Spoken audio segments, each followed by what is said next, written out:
Welcome to one of the most unsettling cases recorded in history. Before we begin, I invite you to leave in the comments where you're watching from and the exact time you're listening to this narration. We're interested in knowing which places and at what times of day or night these documented accounts reach. The year was 1888, and nestled deep within the shadowed ancient pine forests of rural Georgia near the isolated town of Blackwood stood the Whispering Pines Asylum for the criminally insane. It was a sprawling, imposing Victorian structure built in 1870, originally intended as a beacon of progressive mental health care. Its founder, the visionary but ultimately tragic Dr. Alistair Finch, had envisioned a sanctuary, a place of healing, far removed from the clamor and prejudice of urban life, where troubled minds could find solace and restoration through humane treatment, occupational therapy, and the calming influence of nature. He chose the remote pine forest site precisely for its profound isolation and its perceived tranquility, believing the deep silence and clean air would aid in the recovery of his patients. However, the history of Whispering Pines would prove to be anything but enlightened. From its very inception, the asylum gained a grim and unsettling reputation, not merely for the often violent nature of its inmates, but for the increasingly inexplicable and disturbing phenomena that seemed to plague both patients and staff alike. Local folklore, passed down through generations of Blackwood residents, described the vast stands of longleaf pines surrounding the asylum as singing with sorrow, a low, mournful, ceaseless sound that carried on the ever-present wind, intensifying to an almost tangible drone near the asylum's decaying red brick walls. Official records from the Georgia State Archives, now archived in a climate-controlled vault in Atlanta, reveal, even through their heavy redactions and bureaucratic euphemisms, a disturbing number of unexplained deaths, unaccounted for patient transfers, and spontaneous structural anomalies that defy conventional institutional practices and hint at a far more sinister reality. What truly sets the case of Whispering Pines apart and what continues to haunt the region to this day is not simply the tragic fate of its inhabitants, but the enduring echoes, a cacophony of sounds, fragmented thoughts, and mournful laments that, to this day, continue to emanate from its abandoned, crumbling ruins, suggesting a persistent, unseen, and profoundly disturbing habitation. Dr. Alistair Finch, a man of refined intellect and deep-seated compassion, poured his life's fortune and his progressive ideals into the construction of Whispering Pines. He firmly believed that the prevailing methods of chaining, bleeding, and isolating the mentally ill were barbaric and counterproductive. His initial journals, written in a clear, optimistic hand during the asylum's early years, detail his grand ambitions. "The human mind, though fractured," he wrote in an entry from 1870, "retains its inherent nobility. Here, in this quiet wilderness, we shall provide a restorative environment, free from the societal pressures that often exacerbate their delicate conditions." He hired a diverse staff, including experienced nurses, a resident physician, and various occupational therapists, a then-revolutionary concept. However, his initial optimism quickly began to fray as the asylum filled not with the treatable melancholics he had hoped for, but with patients deemed incurably insane or criminally depraved by the state courts, often due to conditions poorly understood by 19th-century medicine, such as severe paranoia, catatonia, violent delusions, and a myriad of conditions requiring constant supervision. Early entries in his personal journal, those that remained after later selective purges of the asylum archives by state officials desperate to contain scandal, document his growing disillusionment and unease. "The pines murmur constantly here," he penned in 1871, his usually precise script beginning to show signs of tremor, a ceaseless low undertone that grates upon the nerves amplifying what little sanity remains. The isolation, which I had believed a balm, seems rather to amplify the internal turmoil of my patients. They complain not only of their own inner demons, but of voices, of shadows that move at the periphery of their vision, of a pervasive unnatural coldness that defies the hearth. Fires, even in the height of summer, they speak of the building watching them, of the walls listening, as if the very stone has ears. Dr. Finch's initial dream of a therapeutic haven faded into a grim reality, as the asylum quickly became less a hospital and more a high security prison. Its towering red brick walls, barred windows, and imposing iron gates, a grim testament to the prevailing societal attitudes toward mental illness. The staff, often overworked, underpaid, and deeply disturbed by the increasing strangeness of the facility, faced immense challenges, not least the constant fear of violent patient outbreaks and the unnerving phenomena they themselves began to witness. Head nurse Martha Jenkins, a stout, pragmatic woman who had seen her fair share of human suffering in various institutions, meticulously kept nursing logs that provide a rare and harrowing glimpse into the daily horrors and inexplicable occurrences of Whispering Pines. Her logs, spanning 2 decades of tireless service, frequently noted instances of unexplained agitation among patients, particularly during the late evening hours, long after the gas lamps had been dimmed, when the asylum was plunged into an oppressive semi-darkness, broken only by the dim glow of emergency lanterns.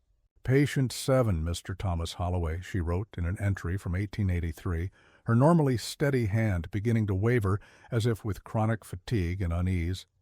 Reports hearing a chorus of forgotten voices emanating from within the very walls of his padded cell, not from other patients. Became violently agitated when I attempted to soothe him, claiming they were calling his name from behind the plaster, inviting him into their silent architecture, offering true peace, a release from the flesh. These reports from patients, often dismissed by visiting medical dignitaries from Atlanta as mere symptoms of the patient's inherent madness, a convenient confirmation of their incurable state, were, for Jenkins, becoming increasingly difficult to rationalize, especially as she herself began to experience similar sensations. Her own private logs, interspersed with small, almost confessional entries written in a smaller, cramped script at the bottom of the official pages, betray a growing unease and a gnawing doubt that gnawed at her professional facade. "The air grows heavy here after sundown," she penned in one such private note. "A coldness, unnatural and piercing, pervades the common room, even when the roaring fire is stoked high and a scent like old damp earth, or perhaps unwashed stone, lingers persistently, even after the rooms have been aired for hours. I find myself glancing over my shoulder, though no one is there, only the oppressive, watching stillness of the long hallways. Sometimes, when the wind dies down, I hear it too, a low collective drone just beneath the threshold of hearing, like a multitude of sighing breaths, a chorus of forgotten sorrow. It makes the very stone feel alive, as if it carries a pulse." The first truly disturbing incident, one that began to fundamentally fracture the scientific rationalism of the staff, and instill a pervasive terror that seeped into every corner of the institution, occurred in the autumn of 1885. A patient named Eleanor Vance, a young woman admitted for hysteria and chronic melancholy, following a tragic family loss that had left her withdrawn and unresponsive, reportedly vanished without a trace from her supposedly high-security locked room on ward. See a section designated for the most difficult and volatile cases. Her window was secured by heavy iron bars, riveted into the thick brickwork, the stout oak door bolted and locked from the outside by 2 separate complex mechanisms that required specialized keys, double-checked by 2 different orderlies. A frantic, exhaustive search of the asylum's labyrinthine corridors, every single cell, every hidden closet, The vast, echoing common rooms and the extensive surrounding grounds, including the dense pine forest, yielded absolutely no trace of her. It was as if she had simply ceased to exist, swallowed by the very structure meant to contain her. Dr. Finch, deeply shaken by an event he could not logically explain, an event that defied all known laws of physics and security protocols, immediately launched an exhaustive internal investigation, interviewing every staff member, every patient, searching every inch of the building himself. His journal entry from September 14, 1885, written in a hand that now trembled noticeably, reveals not only his profound bewilderment, but a creeping sense of existential dread that began to consume his once unyielding, rational mind. Eleanor. Vance is gone, not escaped. Gone. The window bars are undisturbed, no evidence of tampering, no bending, no breakage. The door lock, unbroken, still perfectly secured when discovered. It is as if the very walls consumed her, swallowed her whole without a trace, leaving only an empty space, a chilling void. Staff are terrified, their professionalism crumbling under the impossible weight of the unexplained. Patients, paradoxically, are unnaturally quiet, some staring at the empty room with an unsettling, knowing silence, their eyes reflecting a terrifying understanding that forever eludes us, a truth they have somehow glimpsed. The disappearance was officially attributed by the asylum's board of directors, under intense pressure from state politicians, to an unforeseen escape under extraordinary circumstances, a phrase so vague and euphemistic it bordered on an admission of the inexplicable, designed to placate the public and avoid scandal, though no plausible explanation for how a patient could vanish from a locked room was ever offered to the state authorities or the worried public. This marked the chilling beginning of a pattern that would come to define the dark, horrifying legend of Whispering Pines. Over the next 5 years, 7 more patients, all suffering from various forms of severe psychosis, from violent paranoia and delusional fits to profound catatonia and complete withdrawal, vanished from their supposedly secure rooms, leaving absolutely no trace. Each disappearance was accompanied by similar inexplicable circumstances: locked doors, undisturbed window bars, and a complete absence of any signs of forced entry, physical struggle, or even a disturbance of the dust on the floor. The only recurring detail, chillingly consistent across disparate witness accounts from both staff and patients, was the reports of a sudden, profound, absolute silence falling over the ward, immediately followed by a faint, mournful exhalation, or a soft, resonant sigh emanating directly from the vacated rooms, as if the very space itself had just released a long-held, ancient breath, a sigh of final, terrible completion, of acceptance. The disappearances, though officially suppressed by an increasingly desperate Dr. Finch and a complicit state bureaucracy more concerned with reputation than reality, could no longer be dismissed by the remaining, increasingly demoralized and terrified staff. Dr. William Thorne, a junior physician fresh from medical school, who had arrived at Whispering Pines in 1887 with an eager, rational mind, brimming with scientific optimism and a desire to make his mark, initially dismissed the tales of vanishing patients and spectral sounds as institutional myths, the product of overworked imaginations, poor ventilation, and a naturally Gothic, oppressive environment. He believed strongly in empirical evidence.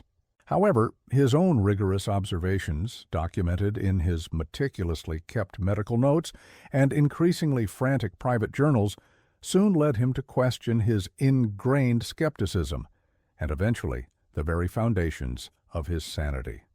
His notes contained detailed observations of patient 12, a young woman named Clara Caldwell, admitted for catatonia and obsessive-compulsive behaviors, whose family had brought her from a distant rural community with a history of strange, unexplained events. Clara, who rarely spoke and moved with a haunting, almost mechanical precision that seemed to defy her frail body, began to exhibit a peculiar and deeply disturbing connection to the asylum's architecture. Patient 12 spends hours tracing intricate, repeating patterns on the cold, damp walls of her cell with her fingers, Thorne wrote in an entry from 1888, his script becoming more urgent, almost a plea for understanding. The patterns she draws, often with startling speed, accuracy, and an almost preternatural grace, remarkably resemble stylized depictions of the asylum's internal structure, including incredibly precise representations of hidden passages, disused maintenance shafts, and forgotten ventilation systems entirely unknown to the general staff, some of which are not even on the original blueprints. When questioned about her drawings, she merely gestures with a bandaged hand to the very walls around her, and states, in a voice unnervingly devoid of inflection, a flat, monotonous tone, "They are here. They move within the walls. They want us to join their silence. They are waiting for the pattern to be complete, for the structure to awaken fully, to receive us." Dr. Thorne's notes also reveal his increasing, undeniable awareness of the pervasive murmur and echoes reported by patients, which he initially attributed to auditory hallucinations, but could no longer ignore. He began to conduct his own informal and highly unorthodox experiments, spending late nights alone in various supposedly empty sections of the asylum, using rudimentary acoustic devices and early electromagnetic sensors, often with baffling and terrifying results. In a private journal entry dated April 2, 1889, his scientific detachment began to crack under the relentless strain. The murmurs are real, not voices, not quite, more like fragments of thought, echoes of raw collective emotion carried on the very air itself, yet originating from the solid, unyielding stone. They seem to emanate directly from the thick red brick walls, from the deep ancient stone foundations, upon which this edifice was so carelessly erected. They are ceaseless, a low collective chorus of suffering that predates the asylum itself, perhaps even the oldest pines, perhaps even human memory, stretching back into a primordial past. It is as if the building were built upon a vast, unseen congregation of minds, or rather the residual, active imprint of them, a slow geological consciousness, a mind of stone. My instruments detect subtle, low-frequency vibrations just below, human hearing that resonate with an unsettling consistency, a pulse from the earth. Ayot. He also noted a peculiar and terrifying effect on his own perception, one that began to blur the lines of reality. The very architecture of this place begins to feel fluid. Walls appear to subtly shift, hallways to lengthen or shorten when, not directly observed, twisting upon themselves in impossible geometries. The dimensions of the rooms seem to ripple, distorting space in physically impossible ways, particularly when the murmurs grow louder, when the cold spots intensify to an unbearable chill. I find myself questioning the stability of my own mind in this place, fearing it is succumbing to the building's insidious, pervasive influence, becoming part of its pattern, its collective thought.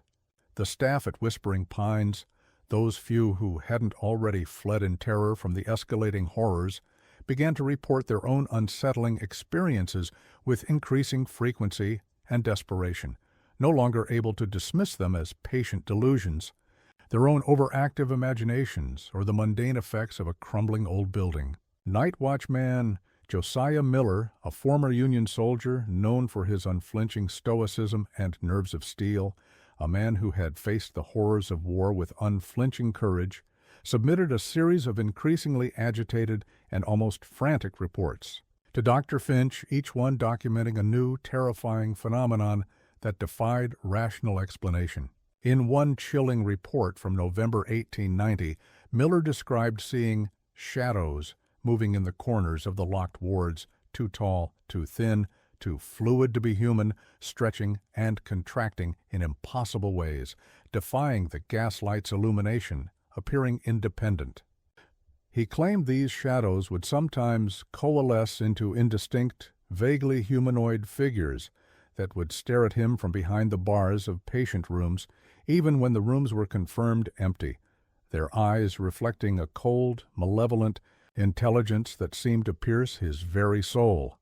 Another report, handwritten and almost illegible due to Miller's trembling hand, detailed an incident in which he clearly heard his own name being called from an empty room, the voice soft and mournful, yet unmistakably my own, as if my own memories, my own identity, were being played back to me, a desperate echo of my inner self slowly being claimed. He resigned his position a week later, citing personal health concerns and an unwholesome atmosphere beyond human comprehension or endurance, disappearing into the vast, indifferent countryside, never to be heard from again. Head nurse Jenkins, usually pragmatic and unflappable, her years of experience having hardened her to all forms of suffering, began to document a peculiar and deeply disturbing phenomenon involving the patient's shadows, which she observed with mounting dread and a profound sense of wrongness. During certain hours, she wrote in her log, her professional detachment strained to its breaking point, particularly near twilight, when the light is long and low, casting deep, distorted shapes. The shadows cast by patients appear unnaturally elongated, distorted, almost independent. They sometimes move independently of the patient, stretching into impossible shapes that defy the laws of physics, extending into adjacent cells or even up the walls onto the ceiling, as if seeking to encompass the entire structure, to absorb it. Patient 7, Mr. Thomas Holloway, frequently addresses his own shadow, engaging in what appears to be a one-sided, fervent conversation, claiming it speaks to him of a wider architecture, a different kind of freedom, a release from the bonds of flesh, a joining with the stone. Dr. Finch, increasingly overwhelmed by the mounting and undeniable evidence of the inexplicable and his own rapidly failing mental state, began to withdraw into his private study, a grand oak-paneled room that had once been his sanctuary, but was now becoming his self-imposed prison. He locked himself away for hours, sometimes days, neglecting his duties, his mind consumed by the pervasive phenomena, driven to a frantic search for understanding. His journals from this period become increasingly desperate, filled with wild, almost mystical theories about geological resonance, direct thought transference through architecture, and the building as a vast, ancient collective mind, a brain of stone. He became convinced that the asylum had been built upon a nexus of ancient suffering, a primordial place where the very stone of the earth retained the active echoes of past minds, and that the building's specific, complex, deliberately convoluted design was inadvertently amplifying these effects, turning the asylum into a vast, living conduit for collective fragmented consciousness, a terrifying mental amplifier. He started frantically experimenting with subtle, desperate alterations to the asylum's structure, blocking certain vents with lead sheets, reinforcing specific walls with non-conductive materials, even attempting to reroute underground springs that flowed beneath the foundations, hoping, in his delusion, to dampen the resonant frequencies and silence the invasive thoughts. His frantic, desperate efforts proved utterly futile, only seeming to agitate the pervasive phenomena, making the echoes louder, the shadows more defined, the cold spots more intense, and the asylum's influence more potent. The asylum's darkest and most horrifying period culminated in the brutal, unforgiving winter of 1893. Dr. Finch himself, after weeks of self-imposed isolation, severe sleep deprivation, and growing incapacitating paranoia, was finally found by a desperate head nurse. Jenkins, in his study, in a state of profound, irreversible catatonia. He was sitting rigidly at his grand desk, staring blankly at a bare section of plaster wall, his hands meticulously tracing intricate, non-Euclidean patterns on the polished mahogany with a piece of charcoal, patterns that, inexplicably matched. Clara Caldwell's drawings, yet, were far more complex and disorienting. He occasionally muttered fragmented words in a low, resonant drone, a sound that seemed to emanate not from his throat, but from deep within his chest, vibrating through the very floorboards. The architect was blind, did not see the true purpose, building the doorway into the silence. They are waiting for the structure to complete its song, to swallow us whole, to make us one. He was immediately transferred under extreme security to a private sanitarium in a distant, unnamed part of the state, his case classified under the most extreme confidentiality to prevent panic, where he remained until his death in 1899, reportedly from failure to thrive, never regaining lucidity. His last coherent words, recorded by a sympathetic but terrified nurse who risked her career to document them, were chilling. "They are not patients. They are anchors, holding the structure, and when one breaks free, another must fill the void. The building, it demands its due, its hunger is ancient, and it learns with every soul." One Dr. William Thorne, now the reluctant acting superintendent, found himself alone amidst a crumbling institution and a terrifying mystery that defied all his medical training. He tried desperately to maintain a semblance of order, but the disappearances continued with alarming and terrifying regularity. 2 more patients vanished in early 1894, bringing the total number of unaccounted-for inmates to 10. The remaining staff, utterly terrified, profoundly demoralized, and convinced the asylum was cursed by an unseen evil, began to resign en masse, abandoning their posts, often fleeing in the dead of night without even collecting their last pay, their fear outweighing any financial consideration. Whispering Pines Asylum, once a symbol of progressive care, became a literal ghost hospital, its empty cells echoing with the unseen, its hallways filled with a chilling, palpable presence that seemed to drain the warmth from the air. By the spring of 1894, the state, facing an unprecedented public outcry that could no longer be contained by bureaucratic secrecy and an unmanageable financial burden from the defunct institution, decided to permanently close the facility, citing insufficient staffing and an intractable, dangerously unstable patient population. The remaining patients, a mere fraction of the original complement, those few who could still be moved without succumbing to immediate catatonia, were hastily transferred to other, less remote asylums across Georgia, their records often incomplete, or deliberately vague, designed to obscure the true nature of their confinement at Whispering Pines.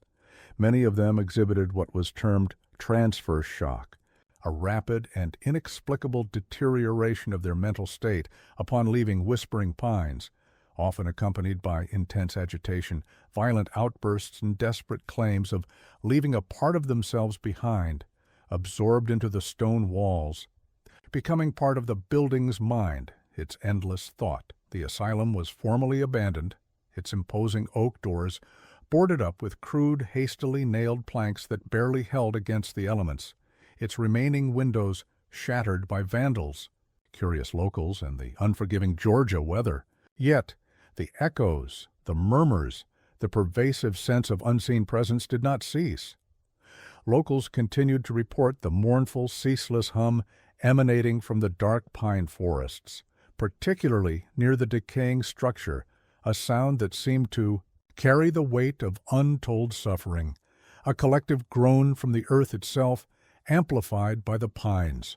Adventurous teenagers and thrill-seekers, drawn by a morbid curiosity and the thrill of the forbidden, occasionally dared to venture into the sprawling ruins, only to return profoundly shaken, reporting intense cold spots that moved on their own volition, unexplained disembodied voices calling their names from empty rooms, voices that sounded like their own or loved ones long lost, and a pervasive, terrifying sense of being watched by something unseen within the walls, an active, malevolent presence that sought to enter their minds, to claim them, to make them part of its own vast consciousness.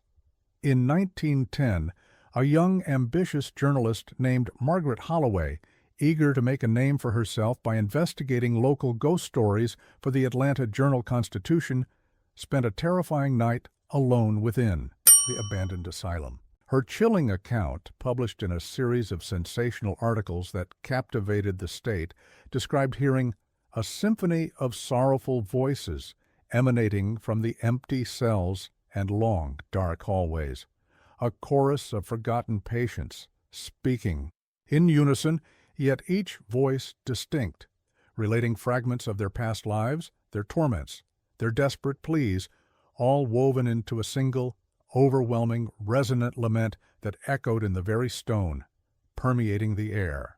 She also reported a bizarre, deeply disorienting, and physically unsettling phenomenon involving the asylum's architecture itself. "The very building seemed to breathe around me," she wrote, her prose taut with barely contained terror, her hand visibly trembling in the margins of her notes. Walls subtly shifted, hallways elongated to impossible lengths, twisting upon themselves when not directly observed, and the very dimensions of the rooms appeared to ripple, subtly but undeniably, distorting my perception of space, of reality itself, turning solid matter into something fluid and menacing. It was as if the structure were alive, its stone and mortar a living organism, holding and releasing the echoes of its former inhabitants, actively trying to reshape my understanding of where I was, of what I was, to integrate me into its being. Holloway left the asylum early in the morning, a changed woman, profoundly traumatized. Her articles, while sensational and widely read, were quickly dismissed by the scientific community and the state government as journalistic exaggeration, the product of a vivid imagination in a naturally suggestive Gothic environment. However, she never again wrote about local legends or the supernatural, instead pursuing a quiet, almost reclusive career as a librarian, reportedly developing an unusual sensitivity to sudden temperature drops and a lifelong irrational aversion to closed spaces, especially those made of stone, or those with precise, repeating geometric patterns that seemed to pulse with an unseen energy. The legend of Whispering Pines grew even darker and more persistent over the decades, fueled by local stories passed down through generations in hushed tones and the occasional daring, foolhardy investigator. In 1947, a pioneering team of parapsychologists from Duke University, led by the renowned Dr. Eleanor Marsh, a former protege of the late Dr. Alistair Finch and a keen student of his unpublished, suppressed theories, conducted a week-long, scientifically rigorous investigation of the abandoned asylum. Their equipment, at the cutting edge of paranormal research for the time, including early electromagnetic field detectors, infrasound microphones, and sophisticated thermal cameras, recorded significant and consistent electromagnetic field fluctuations that defied explanation, inexplicable drops in ambient temperature far beyond natural variations, and persistent, baffling auditory phenomena. These included rhythmic thumping sounds that seemed to come from within the walls, and what Marsh, with a chilling certainty that seeped into her scientific detachment, described as organized, though indecipherable, vocalizations, not random, noises or echoes but patterned, almost linguistic expressions of distress, like a continuous non-human language of pure pain and suffering.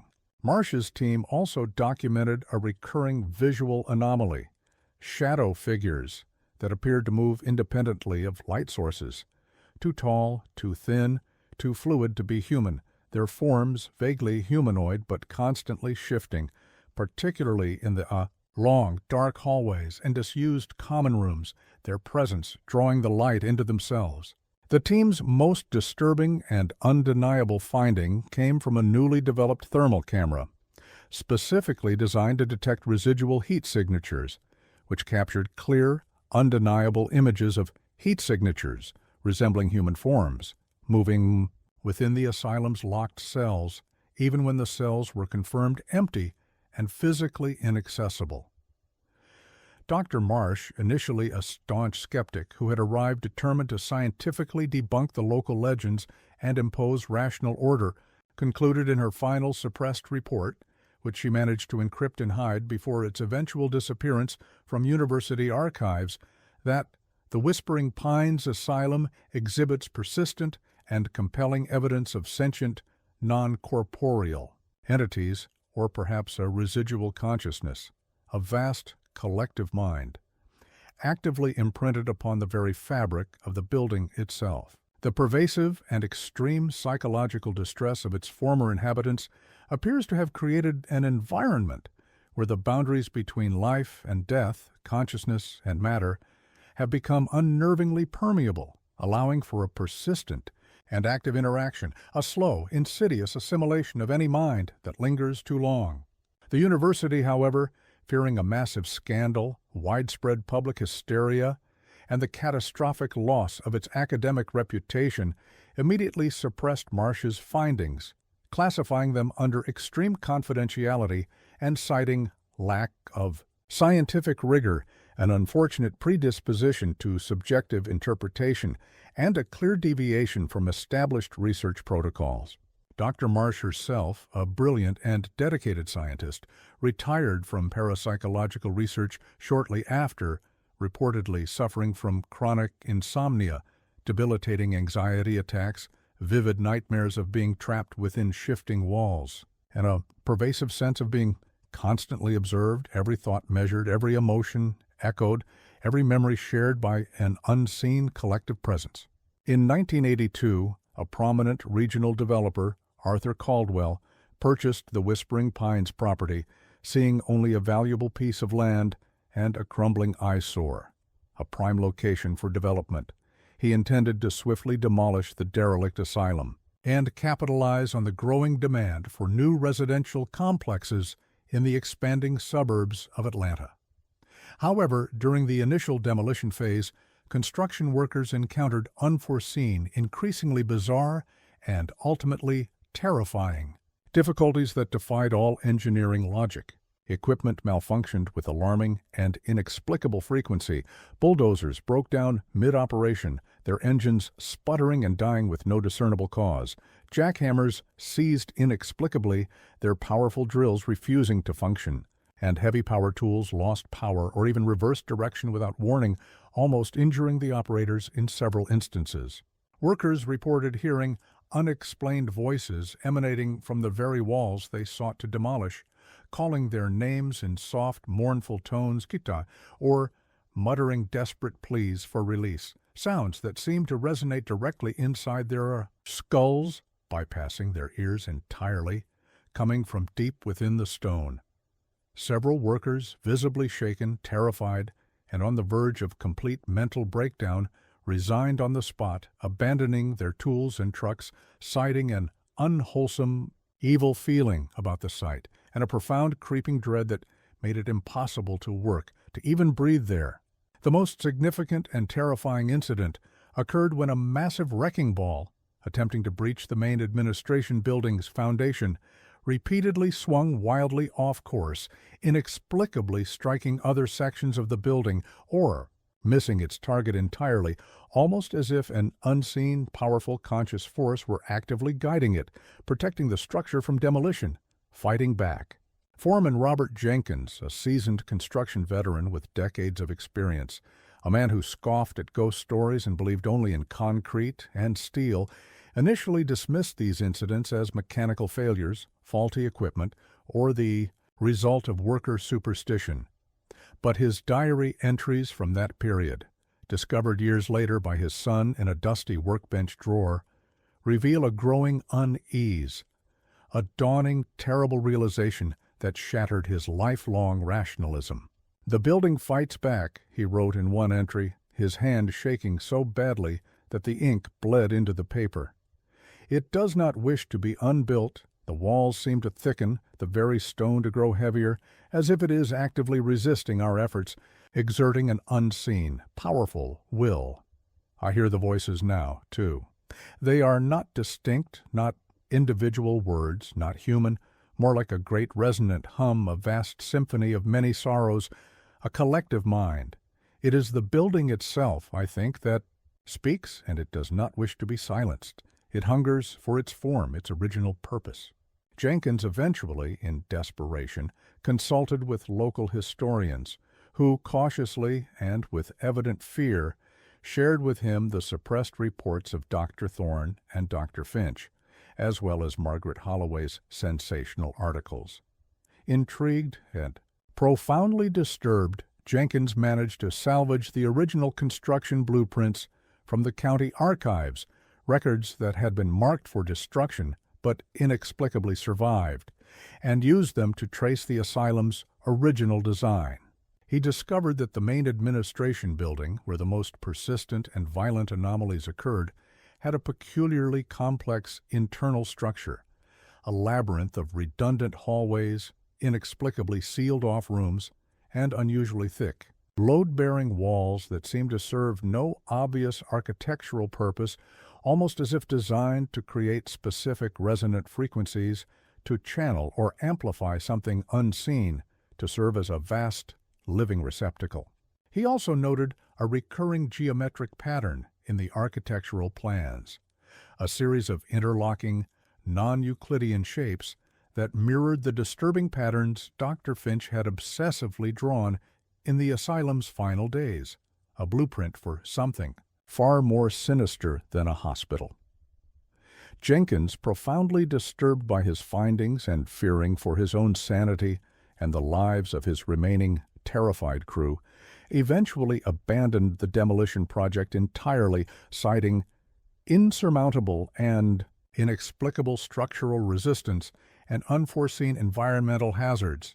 The developer, Arthur Caldwell, facing mounting costs, endless delays, and persistent publicly known rumors of a haunted, alive building that eats men's minds, sold the property at a significant loss, desperate to be rid of it, never looking back. The ruins of Whispering Pines Asylum remain standing to this day, a crumbling, vine-covered monument to a place that actively resisted being forgotten, that refused to be silenced, a place that continues to exist with an unsettling autonomy, a living, breathing entity of stone and sorrow. Today, Whispering Pines Asylum is a desolate, vine-covered ruin, its decaying red brick walls slowly being reclaimed by the encroaching Georgia pine forest, its once grand facade reduced to a skeletal husk that still looms menacingly over the landscape. It is officially designated by the state as a hazard zone and is strictly off-limits to the public, guarded by a rusted, collapsing chain-link fence and intermittent, often reluctant, security patrols who rarely venture close to the main structure after dark. However, tales of its enduring and terrifying phenomena continue to circulate among locals, urban explorers, and paranormal enthusiasts alike, drawn by its dark allure.